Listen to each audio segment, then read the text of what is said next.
मोदी जी का इंटरव्यू देखा है, उन्होंने कहा 400 पार तो मैंने ऐसे ही बोल दिया था। तो 400 पार होगा। केजरीवाल जी ने बताया कि 220 से ज़्यादा नहीं आ रही है बीजेपी को सीटें। केजरीवाल जी कुछ भी बोलते रहेंगे, पिछले सारे रिकॉर्ड टूट जाएंगे। राहुल गांधी जी का कहना है कि अगर इंडिया अलायंस की सरकार आती है तो वो अग्निवीर स्कीम को स्क्रैप कर देंगे। मोदी जी की लाई हुई स्कीमें हमेशा देश हित में होती हैं। चारधाम यात्रा भी चल रही है, भी लोग कह रहे हैं कि इस बार व्यवस्था ठीक नहीं है। पिछले साल के कंपैरिजन में जस्ट डबल आ गए हैं लोग। उत्तराखंड पहली ऐसी स्टेट गवर्नमेंट बनी जिसने यूसीसी लागू कर दिया है। यूसीसी की गंगा भी उत्तराखंड से निकल गई है। कह रहे हैं कि शरिया लॉ के खिलाफ हम नहीं जाने देंगे। आरोप लगाए जा रहे हैं कि ये माइनॉरिटीज़ को टारगेट करने वाली चीज़ है। जिहाद है, लैंड जिहाद है या कोई भी जिहाद है, वो ठीक नहीं है। जिहाद शब्द ही ठीक नहीं है। आपने इतने सवाल मुझसे पूछे हैं, एक क्वेश्चन मैं आपसे पूछ रहा हूँ। You're watching the Times of India. I'm Aditi Prasad and with me is the Chief Minister of Devbhoomi Uttarakhand, Pushkar Singh Dhami. Welcome to the show, sir. Sir, आखिरी चरण पे है चुनाव। मोदी जी का इंटरव्यू देखा एक, उन्होंने कहा 400 पार तो मैंने ऐसे ही बोल दिया था ऑपोजिशन को बरगलाने के लिए। आपका क्या मानना है, क्या हो रहा है? नहीं, पूरा मोदी जी ने जो बोला है देश की जनता से, जब भी उन्होंने जो भी बोला है, देश की जनता हमेशा जो है वो करती है, क्योंकि मोदी जी का पूरा जीवन देश की जनता को समर्पित है। तो 400 पार होगा। 400 पार होगा। उत्तराखंड में तो किया ही किया पहले चरण में, लेकिन उसके बाद आप दिल्ली भी गए, आप कई जगह कैंपेनिंग कर रहे हैं। लोगों से क्या समझ में आ रहा है, जो लोगों से आप मिले, इंटरेक्शन हुआ? साउथ में भी गया मैं, बंगाल भी गया, उत्तर भारत के राज्यों में भी, यहाँ भी, दिल्ली भी, हरियाणा भी। हर वर्ग का व्यक्ति इस बार मोदी जी को प्रधानमंत्री बनाने के लिए सब जगह आगे आ रहा है और भाजपा को जिता रहा है, एनडीए को जिता रहा है। ऑपोजिशन का तो कहना है, और केजरीवाल जी ने हमसे अभी थोड़े दिन पहले बात करी, उन्होंने बताया कि 220 से ज़्यादा नहीं आ रही है बीजेपी को सीटें। अब देखिए, केजरीवाल जी कुछ भी बोलते रहेंगे, लेकिन देश की जनता इस बार ऐतिहासिक मतों से मोदी जी को प्रधानमंत्री बनाने जा रही है और पिछले सारे रिकॉर्ड टूट जाएंगे। 5 में से 5 उत्तराखंड में दोबारा आ रही हैं? हाँ, निश्चित रूप से 5 में से 5। तो आप कह रहे हैं एंटी इनकम्बेंसी बिल्कुल नहीं है, क्योंकि उत्तराखंड का तो रिकॉर्ड रहा है एक बार दूसरा। नहीं, ये मिथक तो विधानसभा चुनाव में ही टूट गया था। दोबारा भाजपा की सरकार बनी है मोदी जी के नेतृत्व में। ये एंटी इनकम्बेंसी नाम की चीज़ पे कोई वो नहीं है? नहीं, कोई एंटी इनकम्बेंसी नहीं है। और आपने देखा, कांग्रेस के पास कोई मुद्दा भी नहीं था, वहाँ मुद्दा विहीन था विपक्ष। तो अगर इस बार भी 5 में से 5 आती हैं, will it be also a feather in your cap? Uttarakhand के लोग मोदी जी से बहुत प्रेम करते हैं और उनको हर चुनाव में जिताते आए हैं, इस बार भी जिताएंगे। और मोदी जी ने जो उत्तराखंड के लिए काम किया है वो अपने आप में अभूतपूर्व है। पहले जो काम कभी नहीं हुए वो काम हो रहे हैं और आगे और तेज़ी से होंगे। हम सबका भी प्रोत्साहन होगा। वोटिंग परसेंटेज पे बात करेंगे सर। वोटिंग परसेंटेज, हम फर्स्ट फेज़ में उत्तराखंड के 5 सीटों पे वोटिंग हुई। परसेंटेज इस बार कम है पिछली बार से, 2019 से। परसेंटेज से जीत हार के अंतर में कोई फ़र्क नहीं पड़ने वाला है। जीत हार बड़ी होने वाली है और जो कांग्रेस को वोट देने वाला वोटर था उसको दिख रहा था साफ साफ कि बीजेपी, मोदी जी एक तरफा जीत रहे हैं, तो इसलिए नहीं आया वो वोट करने, कम आया। लेकिन कुछ ऐसे इश्यूज हैं जैसे कि अग्निवीर स्कीम को ही ले लें, जिसको कांग्रेस ने और ऑपोजिशन ने बहुत उछाला है, कहा है कि आर्मी भी इससे खुश नहीं है। उसके बारे में आप क्या कहेंगे? नहीं, देखिए, अग्निवीर योजना देश के हित में लाई गई योजना है। उत्तराखंड देवभूमि है।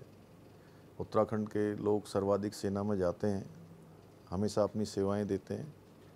तो मोदी जी जो भी देश हित में फैसले लेते हैं, उत्तराखंड के लोग समर्थन करते हैं, क्योंकि सबको पता है कि सैनिकों के हित में जो निर्णय प्रधानमंत्री मोदी जी ने लिए हैं वो किसी ने नहीं लिए हैं। और चाहे वो 1 रैंक 1 पेंशन योजना हो, ये 40 सालों से रुकी हुई योजना थी, मैं एक सैनिक परिवार में पैदा हुआ हूँ, इसलिए मैं जानता हूँ सैनिकों को इसके कारण से कितनी परेशानी थी, कितने लंबे समय से उनकी मांग थी। उस मांग को उन्होंने पूरा किया है। सियाचिन ग्लेशियर में हिमपात वाली जगह पर जो -डिग्री तापमान पर हमारे सैनिक जहाँ अपनी सेवाएं देते हैं, उनके लिए अच्छे बूट नहीं मिलते थे, अच्छे जैकेट नहीं मिलते थे, वो सारा मोदी जी ने आने के बाद फैसले लिए गए हैं। बहुत सारे जो रक्षा के उपकरण देश में बनते थे, उनको जो है पॉलिटिकल क्लियरेंस नहीं मिलती थी।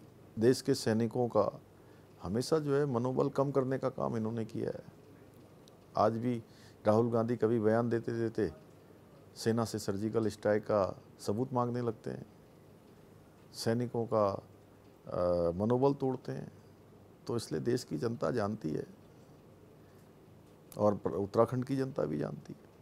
राहुल गांधी जी का कहना है कि अगर इंडिया अलायंस की सरकार आती है तो वो अग्निवीर स्कीम को स्क्रैप कर देंगे, क्योंकि आर्मी वाले लोग भी इस स्कीम को नहीं चाहते हैं। आपका क्या एक्सपीरियंस रहा है? आपने आर्मी वाले लोगों से बात करी होगी जब ये स्कीम आई, कुछ लोगों ने प्रोटेस्ट भी किया था, काफ़ी लोगों ने। आपका अभी तक क्या एक्सपीरियंस रहा है कि इज़ देयर मोर एंगर और is there more acceptance of the scheme? Uttarakhand में जब ये स्कीम लागू हुई थी तो हमने सभी जो सैनिक थे, पूर्व सैनिक थे, उन सब के साथ हमने बात की और सभी लोगों ने, चूँकि मोदी जी की लाई हुई स्कीमें हमेशा देश हित में होती हैं, तो उत्तराखंड के लोग हमेशा राष्ट्रवाद के साथ चलते हैं, वो मोदी जी के साथ हैं। एक और बड़ा मुद्दा है सर, वो है यूनिफॉर्म सिविल कोड का। उत्तराखंड पहली ऐसी स्टेट गवर्नमेंट बनी जिसने यूसीसी लागू कर दिया है। कई लोगों ने और स्पेशली मुस्लिम लीडर्स जो हैं उन्होंने इसका विरोध किया है। उन्होंने कहा है कि क्या ज़रूरत है, ये मुस्लिम्स को टारगेट कर रहे हैं उत्तराखंड में धामी जी इस यूसीसी को लाकर। आपका क्या कहना है? देखिए, किसी को टारगेट करने जैसी कोई बात नहीं है और ये हमारा उत्तराखंड की जनता से किया गया वायदा था, संकल्प था। हम 2022 असेंबली चुनाव में जब गए थे तो हमने कहा था कि हम यूसीसी लाएंगे और उत्तराखंड की जनता ने हमको मैंडेट दिया इसके लिए। हमने अपना प्रॉमिस पूरा किया है, संकल्प पूरा किया है। मदनी जी का कहना है कि जब एसटीज को इससे बाहर रखा जा सकता है तो मुस्लिम्स को इससे बाहर क्यों नहीं रखा जा सकता, क्योंकि वो कह रहे हैं कि शरिया लॉ के खिलाफ हम नहीं जाने देंगे। देखिए, भारत का जो संविधान है, भारत के संविधान में जो प्रावधान किए गए हैं, जो जनजातियां हैं उनके लिए विशेष प्रकार का प्रावधान भारत के संविधान में किया गया है और हम संविधान को मानने वाले लोग हैं। ओवैसी जी ने कहा है कि हिंदू सिविल कोड अगर जैसे माना जा रहा है, हिंदू अनडिवाइडेड फैमिली में जिस तरह का अगर कोई रोक टोक नहीं है उस लॉ में, तो इस तरह का लॉ लाने का मतलब है कि आप मुस्लिम्स को टारगेट करना चाहते हैं जो आपके प्रदेश में है। किसी को टारगेट करने जैसी चीज़ नहीं है। ये देश की आधी आबादी, जिसमें अदिति जी आप भी हैं, उस आधी आबादी का ये पूरा कानून है। महिलाओं का सशक्तिकरण होगा, महिलाओं को सुरक्षा मिलेगी, बच्चों का भी भविष्य सुरक्षित रहेगा, बड़े बुजुर्गों को भी सुरक्षा मिलेगी और सबको सम्मान से जीने का अवसर मिलेगा और कुप्रथाओं का अंत होगा। 3 तलाक, हलाला, इद्दत, ये इस प्रकार की जो कुप्रथाएं हैं, ये कुप्रथाएं से मुक्ति मुस्लिम बहनों को मिलेगी इससे। क्या ये लॉ सेंटर से नहीं आना चाहिए था, सेंट्रल गवर्नमेंट से? कि इसके पीछे क्या रणनीति है कि अब उत्तराखंड में पहले आया, असम भी बात कर रहा है, गुजरात भी बात कर रहा है।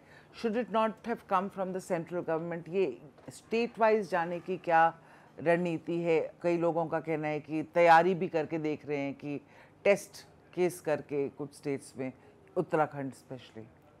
गंगा उत्तराखंड से निकलती है, पूरे देश को जल जीवन देती है।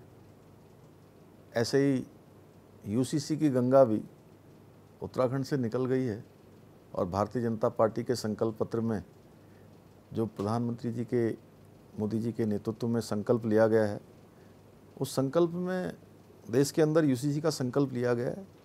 तो पूरे देश के अंदर लागू होगा आने वाले समय में। पिछले कुछ समय में काफ़ी न्यूज़ आइटम्स उछाले गए थे या हमने पढ़े मज़ारों पर और मस्जिदों पर और मदरसों पर जिस तरह से बुलडोज़र चलाए जा रहे हैं, आरोप लगाए जा रहे हैं कि ये माइनॉरिटीज़ को टारगेट करने वाली चीज़ है। देखिए, ये किसी को टारगेट करने जैसी कोई बात नहीं है। उत्तराखंड देवभूमि है। उत्तराखंड में सब लोग एक दूसरे के साथ बहुत प्रेम पूर्वक रहते हैं, एक दूसरे से मेल मिलाप के साथ रहते हैं। लेकिन देवभूमि का अपना एक स्वरूप है जिसको पूरी दुनिया के अंदर माना जाता है। देवभूमि का एक अपनी मान्यता है। वो मूल स्वरूप खराब ना हो, उसके लिए कहीं पर इंक्रोचमेंट किया गया है, कहीं पर कुछ धार्मिक ऐसे प्रतीक बना दिए गए, सरकारी ज़मीनों पर कब्जे कर लिए गए, उसको हटाने का काम किया है। वो जो जिहाद है, लैंड जिहाद है या कोई भी जिहाद है, वो ठीक नहीं है। जिहाद शब्द ही ठीक नहीं है, इसलिए हमने लैंड जिहाद के खिलाफ कार्रवाई करी और 5000 एकड़ से ज़्यादा ज़मीन हमने मुक्त करवाई है। अदिति जी, क्या इंक्रोचमेंट होना चाहिए? क्या आपने इतने सवाल मुझसे पूछे हैं, एक क्वेश्चन मैं आपसे पूछ रहा हूँ, इंक्रोचमेंट को कोई ठीक मानेगा क्या? बिल्कुल नहीं। तो वही इंक्रोचमेंट हटाया है सरकार। बिल्कुल, it's completely warranted sir. Encroachment बिल्कुल नहीं होना चाहिए, लेकिन एक समुदाय विशेष के ही लोगों का इंक्रोचमेंट क्यों दिख रहा है? नहीं, जो भी इलीगल इंक्रोचमेंट है सब हटाया हमने। वो कोई टारगेट करने जैसी कोई बात नहीं है। मैंने पहले ही कहा कि देवभूमि में इस प्रकार का कोई भेदभाव नहीं है। तो tourism and religious tourism specially, Chardham यात्रा भी चल रही है। काफ़ी लोग कह रहे हैं कि इस बार व्यवस्था ठीक नहीं है। व्यवस्था ठीक नहीं है या लोग ज़्यादा आ गए हैं? सभी व्यवस्थाएं प्रॉपर हैं और इस बार चारधाम यात्रा में पिछले सालों की तुलना में, पिछले साल के कंपैरिजन में जस्ट डबल आ गए हैं लोग। और शुरुआत के दिनों में चूँकि हर एक व्यक्ति चारधाम आना चाहता है और प्रधानमंत्री आदरणीय मोदी जी के नेतृत्व में चारधामों का तेज़ी से विकास हुआ है। ऑल वेदर रोडें बनी हैं, हवाई सेवाएं हुई हैं, रेल सेवा का काम तेज़ी चल रहा है, केदारनाथ नवनिर्माण पुनर्निर्माण का काम चल रहा है, बद्रीनाथ का मास्टर प्लान उस पर काम हो रहा है, रोपवे का शिलान्यास हो गया है, हेमकुंड जाने वाला, केदारनाथ जाने वाला। तो इसके कारण से तीर्थयात्री श्रद्धालु बड़ी संख्या में आ रहे हैं और हम भी चाहते हैं जो आ गए हैं उनके सबके दर्शन होने चाहिए थे।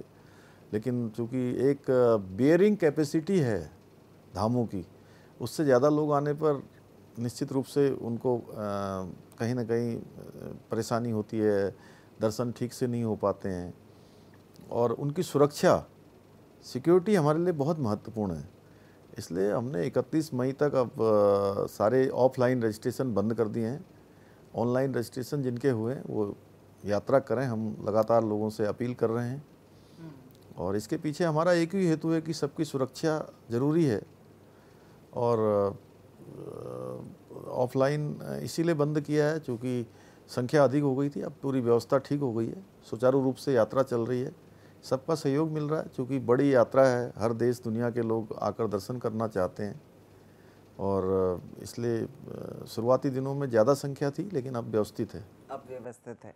यही जो आपने बोला कि पिछले 7 सालों में काफ़ी डेवलपमेंट हुआ है, काफ़ी कंस्ट्रक्शन भी हुआ है, कि कुछ लोकल जो हैं लोग वो इससे बहुत खुश नहीं है क्योंकि जो इकोलॉजिकल डैमेज हो रहा है उत्तराखंड की भूमि का, उसको लेकर चिंतित हैं।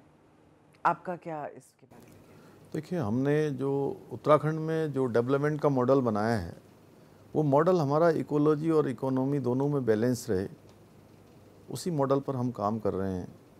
और जितने भी हमारे हिल्स के सिटी हैं या छोटी पंचायतें हैं, उन सब की जो बेयरिंग कैपेसिटी है, उस बेयरिंग कैपेसिटी का हम आकलन कर रहे हैं। कुछ का आकलन हो भी चुका है और जहाँ पर बियरिंग कैपेसिटी से ज़्यादा कंस्ट्रक्शन हो गया है, हम उसको रोक रहे हैं।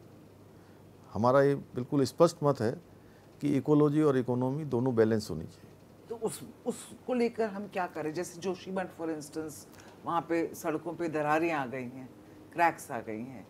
इसीलिए हमने जो है बियरिंग कैपेसिटी का मानक अपनाया है और जहाँ पर ज़्यादा हो चुका है, ज़्यादा कंस्ट्रक्शन हो गया है, वहाँ हम रोकेंगे। लेकिन हमारे लिए डेवलपमेंट भी ज़रूरी है। डेवलपमेंट तो डेवलपमेंट भी ज़रूरी है, अन्यथा पहाड़ों में जो है हमारा डेवलपमेंट नहीं पहुंचेगा तो हमको तमाम अन्य प्रकार की दिक्कतों का सामना करना पड़ेगा। इलेक्शंस बैक कांग्रेस के कई लोग धड़ाधड़ बीजेपी ज्वाइन कर रहे हैं। आपके प्रदेश में ही मेरे ख्याल से कुछ हजारों की तादाद पे कांग्रेसियों ने ज्वाइन किया है। बीजेपी ने तो कांग्रेस को बोला था कि भाई आपके यहाँ भ्रष्ट लोग हैं, काम नहीं करते हैं, ये हैं। अब यही लोग आपके पास आ रहे हैं और हम उनको आर्म्स खोलकर कह रहे हैं आइए। नहीं नहीं, ऐसी कोई बात नहीं। अगर किसी के ऊपर भ्रष्टाचार का मामला है, कोई लीगल कार्रवाई चल रही है, तो बीजेपी में आने के बाद भी अगर वो कार्रवाई रुकने वाली नहीं रुकेगी। और आने के लिए चूँकि हमने तो अपने प्रदेश में अब ये रोक लगा दी। अच्छा, बीच इलेक्शन में रोक लगाई। हमने कहा कि अब जो भी आएगा, हमने अपने स्टेट प्रेसिडेंट से रिक्वेस्ट किया कि एक स्क्रीनिंग कमेटी बना दीजिए, स्क्रीन करिए, उसके बाद ही लीजिए। तो बड़ी संख्या में लोग आना चाहते हैं, आज भी आना चाह रहे हैं। तो इसका क्या मतलब है कि कांग्रेस में जो लोग हैं उनको लगता है कि अब कांग्रेस का कोई भविष्य नहीं है उत्तराखंड में, इसलिए इतनी संख्या में आ रहे हैं? नहीं, देखिए, इसके पीछे है कि जो डेवलपमेंट की सोच है, माननीय प्रधानमंत्री जी के नेतृत्व में आज देश आगे बढ़ रहा है, देश का गौरव बढ़ रहा है। हर एक भारतवासी को लगता है कि मोदी जी आज देश को अच्छी दिशा में ले जा रहे हैं, उत्तराखंड भी अच्छी दिशा में जा रहा है, इसलिए बीजेपी में आना चाह रहे हैं लोग, अपना योगदान करना चाहते हैं। ऑपोजिशन तो कहती है कि ये लोग जा रहे हैं क्योंकि बीजेपी के पास वॉशिंग मशीन है। नहीं नहीं, ऐसी कोई बात नहीं है। देखिए, लोग अपनी स्वेच्छा से आ रहे हैं, और अगर मैंने कहा कि किसी के ऊपर कोई कार्रवाई हो रही है या कोई किसी मामले में लिप्त है, तो उसके खिलाफ जो कार्रवाई है वो चलती रहेगी। Did you ever imagine yourself that you will become a chief minister? देखिए, मैं एक सैनिक परिवार में पैदा हुआ। मैं सच में सेना में जाना चाहता था, और घर की चूँकि ऐसी मैं कहूँ कि ज़रूरत थी, मेरी माँ ने और मेरे पिताजी ने मुझे सेना में नहीं जाने दिया उस समय। मैं सैनिक तो नहीं बन पाया, लेकिन मेरे मन में ये ज़रूर था कि मैं जिस क्षेत्र में भी जाऊंगा, अपना जो मेरी सामर्थ्य होगी, मेरे अंदर जितनी भी कैपेसिटी होगी, जो योग्यता होगी, उसके अनुरूप काम करूंगा। मैंने कभी भी कुछ बनने के लिए काम नहीं किया है। मेरे मन में हमेशा रहा है कुछ करके दिखाना है, कुछ करना है। आज भी यही सोचता हूँ। लॉयर की डिग्री है आपके पास, आपने लॉ किया है, उससे आपको अभी जो आप चीफ मिनिस्टर पोजीशन पे हैं, पॉलिटिक्स में तो फ़र्क पड़ता ही है। लॉ की डिग्री हो तो आपको दलीलें देना आता होगा, लेकिन सीएम पोस्ट पे how is it helping you? नहीं, जीवन में हर शिक्षा का अपना महत्व है, और इसके कारण से मैं अपने राज्यवासियों की, अपने राज्य की वकालत को आगे बढ़ा पा रहा हूँ। मोदी जी के साथ जब आपकी पहली मुलाकात हुई, आप शायद चीफ मिनिस्टर जब तक बने थे तब तक आप मिले भी नहीं थे मोदी जी से, चीफ मिनिस्टर बनने के बाद आप पहली बार उनसे मिले। तब उनसे जब आप मिले और आज जब आप उनसे मिलते हैं, उसमें क्या फ़र्क है? देखिए, पहली बार जब मैं उनसे मिलने गया था तो मैं नर्वस भी था, और मेरे मन में कई प्रकार के प्रश्न उठ रहे थे कि मोदी जी मेरे से कौन सा प्रश्न पूछेंगे, क्या होगा, कौन सी योजना के बारे में पूछेंगे। लेकिन जब मैं उनसे मिला तो मेरे मन में जितने भी प्रश्न थे, वो प्रश्नों का स्वतः ही जवाब मिल गया, और उन्होंने कोई प्रश्न ही नहीं पूछा इस प्रकार का। बहुत वो सहज कर देते हैं, बहुत मौका देते हैं। किसी को भी आगे बढ़ने का मौका कैसे मिलता है, कैसे किसी के व्यक्तित्व को बढ़ाया जाता है, कैसे आत्मविश्वास लोगों का मजबूत किया जाता है। वो एक अच्छे शिक्षक भी हैं, और अच्छे शिल्पकार के साथ साथ अच्छे शिक्षक भी हैं। और तब मैं मिलता था तो पहली बार जब मिला तो मैंने कहा कि मेरे अंदर ये सब चीज़ें थी, लेकिन अब मिलता हूँ तो अब एक विश्वास है, और क्योंकि उन्होंने इतनी सहजता प्रदान कर दी कि हम लोग हर बात उनसे कर पाते हैं। आखिरी क्या बात हुई इलेक्शंस को लेकर? नहीं, इलेक्शन के लिए उन्होंने कहा कि मैं भी मेहनत कर रहा हूँ, आप लोग भी अपना जहाँ जहाँ आपको करना है वहाँ करिए, अपने राज्यों में करिए। लेकिन 400 पार जाएंगे। हाँ, निश्चित रूप से 400 पार देश का संकल्प है, ये पूरा होगा। Thank you so Thank much you. For your time.